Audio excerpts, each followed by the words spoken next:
Patrick Christie's reporting for Westmonster. In the last few days and weeks, you've seen a lot of fuss and furore about the Brexit deal, about the Chequers plan. So I'm here with Nigel Evans to pick through it and also get his take on what a no deal scenario might look like as well. So Nigel, look, you've said that no deal is better than a bad deal. Is Chequers a bad deal? It is if we can't do trade deals with the United States of America. I mean, Donald Trump, in his honesty and blunt talking, said, hold on, I thought you were leaving the European Union. It looks like with this white paper you might actually be cozying up more than he thought we would.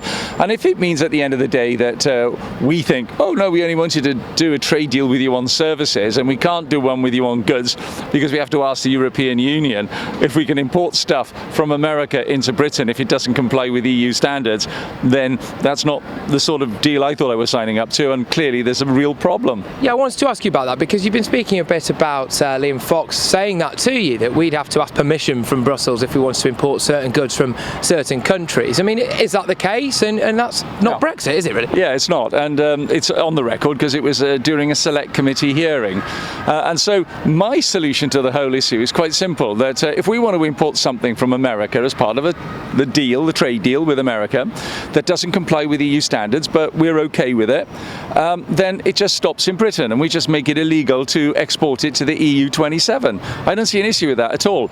But of course the European Union will probably fabricate reasons as to why that's not good enough, as they are already. So as far as I'm concerned, if we have to ask permission from the EU, which is a foreign power, can we please import something from America, which is another foreign power? You know, this is bonkers. This is territory we don't want to go down, and it's clearly not giving us the sovereignty that we want.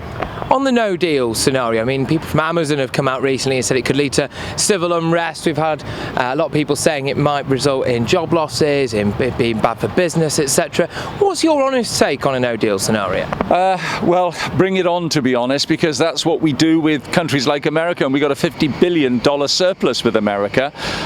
The vast majority of countries in the world, we operate on WTO rules, and if you go into your supermarket, go and see how much stuff is there from outside the European Union. And if you want to go and see what it's like importing goods from outside the EU 27, go down to Southampton and have a look at the container port there. You don't think they open every container, do you? Because yes, if they did, they would be bedlam. But they don't. They look at 1%, if that, of all the goods coming in, because they use computers and new technology, trusted trader and all that sort of stuff. And it means that the goods are coming in from all over the world because they already know what they are, they already know the quantity, they already know what taxation is payable. So why can't we just get on and do that? So I've got no fear whatsoever. And so to our friend from Amazon, I just say, I don't know what planet you're living on, quite frankly.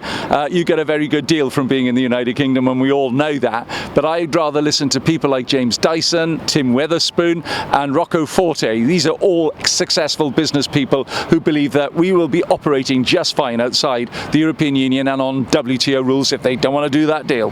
We've seen in the recent weeks, especially the last couple of weeks, that some relatively high profile Tory MPs have not been shy about handing their letters in to Theresa May on the back of this Chequers deal. It does look a little bit like she's lost control of the Tory party. I mean, is that fair to say, and can she survive much longer, do you think? No, I think she will be able to survive, and she will be able to take us to some form of Brexit. Hopefully it's the one I want. It's the one that the people voted for, the 17.4 million. I have said to her, I said, it's great you're listening to Ollie Robbins and you're listening to the cabinet. How about listening to the 17.4 million people? And she knows that there is a real issue there, that if the perception is that we've done a sort of Hotel California where we've checked out but we haven't quite left, then the people up north are not thick. They'll be able to see that, and the Conservative Party will pay a heavy price.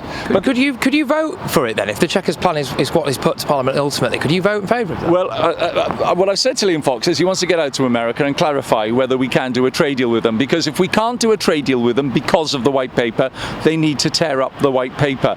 If we want to do trade deals with the rest of the world and we're prohibited simply because of this getting us so closely aligned to the European Union on goods that we can't import goods from other countries that are up to our standards but not up to the EU standards, then we've got to think again. And I would say to Theresa, just go back to your Lancaster House speech, look at the red lines that were there. You've got a lot of people over in in Parliament and in the country who are standing up for your red lines, please stand up for your own red lines. Just lastly, there was a lot made yesterday over the whole Sajid Javid extraditing or allowing anyway a couple of the ISIS fighters, the British Beatles, whatever you want to call them, to potentially face execution in America.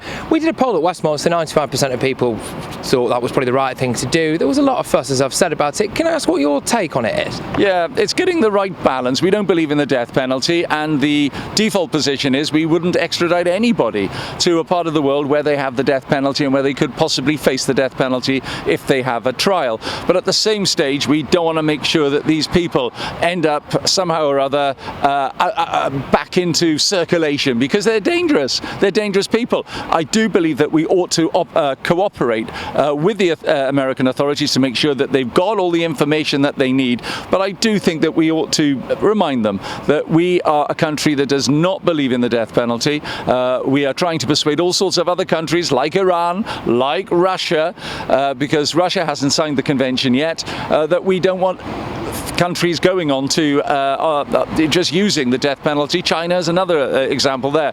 And we can't basically lecture one group of people whilst ignoring another sector.